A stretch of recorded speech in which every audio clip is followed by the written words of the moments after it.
Bonjour, bienvenue sur la chaîne YouTube de Généa79. Aujourd'hui, nous allons revenir sur l'underscore, ou barre du 8, associée au tableur. Allons sur notre base de données. Et voilà, je vous avais expliqué que l'underscore, c'était la barre du 8. 1, 2, 3, 4, 5, 6, 7, 8 sur mon clavier. J'ai un petit trait qui apparaît.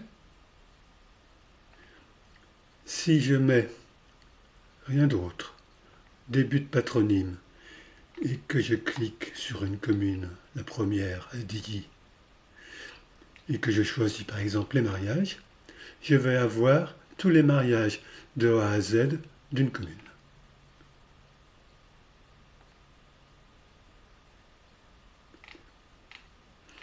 On obtient 857 résultats, ce n'est guère exploitable.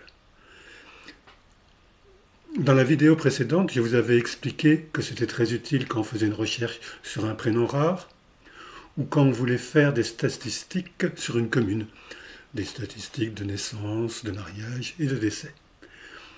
Ça peut être intéressant aussi pour rechercher sur une période plus limitée sur une commune. Je vais vous montrer comment.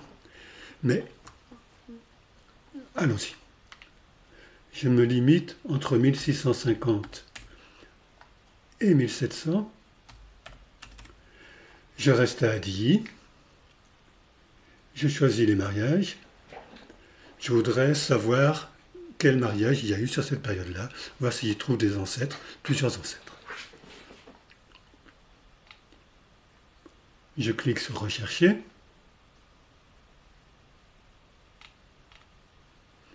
J'obtiens 125 mariages. Je les vois pas tous, donc je vais en mettre par 100.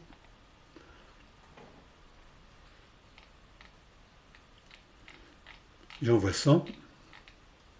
Je les vois pas tous, il y a une deuxième page avec 25.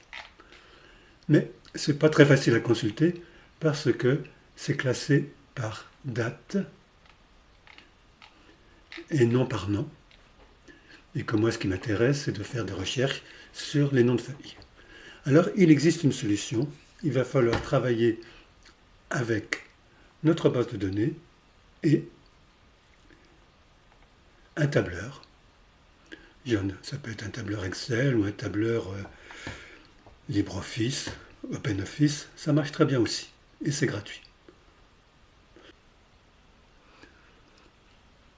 Je retourne sur notre site.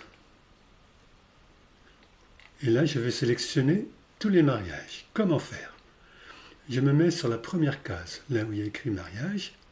Je fais un clic gauche avec mon index. Je reste le doigt appuyé et je fais glisser. Et je descends. Je descends jusqu'en bas. Voilà. C'est pour ça qu'on a choisi l'affichage par 100. On peut en sélectionner 100 d'un coup. Quand je suis bien arrivé au bout, je relâche. C'est tout sélectionné puisque c'est surligné. Je me mets sur n'importe quelle case bleue. Je fais un clic droit, pas avec l'index mais avec le majeur. Et j'ai choisi copier, clic gauche. J'ai copié tout ce tableau. Je vais le coller dans les tableurs, ça sert à ça. Je me mets sur la première case du tableur. Je fais un clic droit. Et j'ai choisi l'option coller, la première, qui conserve la mise en forme sous. Voilà. J'ai 100 mariages de coller. Pas tous. Je reviens sur le tableau. Je vais à la page 2. Et je récupère les 25 mariages qui me manquent. De la même façon, je me mets sur la première case. Je fais un clic gauche. Je fais glisser ma souris jusqu'à la dernière case du tableau. Je relâche. Je me mets n'importe où. Clic droit. Copier. Je reviens sur le tableau. Je me mets à la ligne 101. Première case. Clic gauche. Coller. Voilà. Mes 125 mariages sont là. Toujours aussi mal rangés par ordre de naissance. et moi je voudrais les trier par nom. L'avantage des tableurs, c'est qu'on peut trier. On va dans Données, hein, si vous étiez à Accueil, vous glissez jusqu'à Données, et vous allez à Trier. Il y a sûrement l'équivalent sur LibreOffice ou sous OpenOffice. Vous cliquez dessus. Alors avant de trier, ne faites pas comme moi, il faut tout sélectionner. Voilà, on sélectionne tout en cliquant ici. Clic gauche ici. Et là, trier. Et on va trier par nom de marié. Ils sont tous dans la colonne B. Colonne B. OK. Et voilà. Même jeunes mariés ou vieux mariés sont triés de A, comme Alexandre, qui est cliquable et j'ai les renseignements, jusqu'à V, comme Vregno, qui est cliquable aussi. Si je clique dessus, j'ai tous les renseignements sur ce mariage. Donc c'est très pratique quand on cherche tous les Jourdain, ou tous les Gabilly, ou tous les Fuseaux qui se sont mariés sur une période donnée. On peut faire la même recherche avec les noms d'épouses. Je sélectionne tout. Les épouses sont dans la colonne D, mélangées. Donc on va donner, trier, et cette fois on prend la colonne D. OK. Et là, maintenant les épouses sont triées de A jusqu'à V. Donc, si vous cherchez avec qui s'est épousée Françoise Morillon, vous savez que c'est René Bonnet. Et si vous voulez savoir s'il y a des témoins, vous cliquez dessus. Et vous avez les témoins de ce mariage.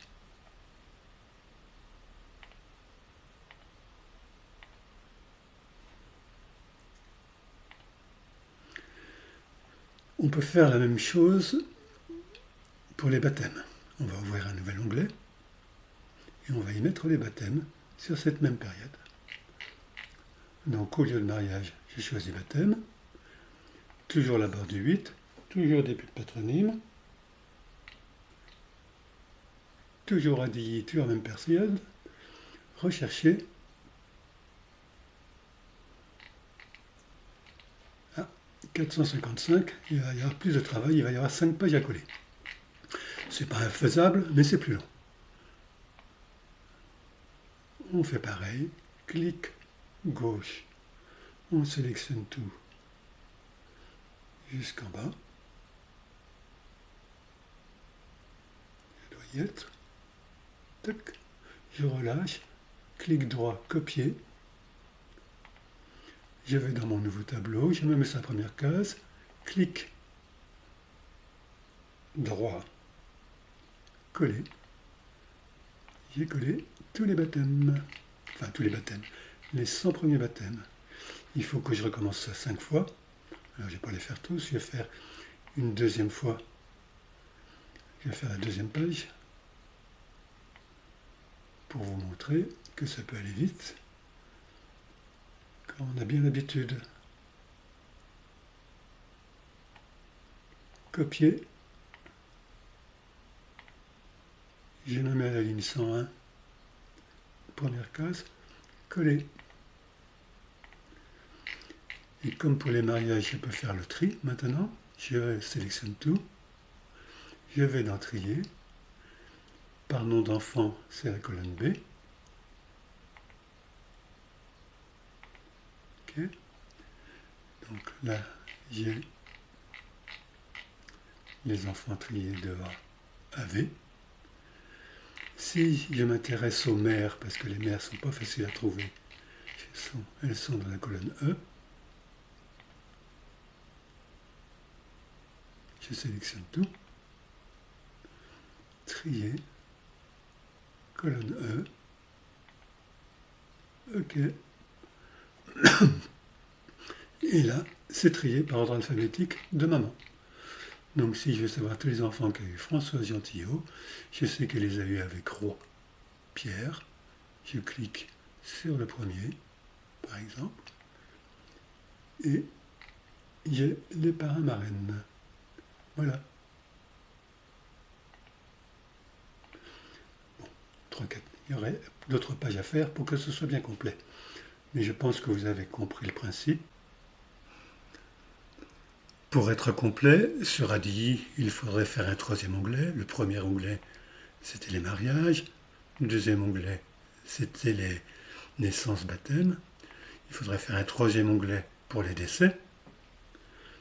Retourner sur ADI, faire les recherches pour les sépultures, sur cette même période.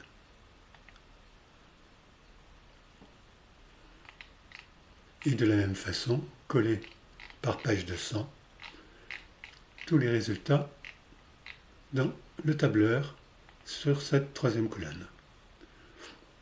Vous avez compris le principe, comme je vous le disais tout à l'heure. Donc je vous fais confiance. Vous saurez très bien chercher sur la commune qui vous intéresse et sur la période qui vous intéresse les actes qui pourraient enrichir votre généalogie. Je vous souhaite de bonnes recherches et je vous dis à bientôt. Au revoir.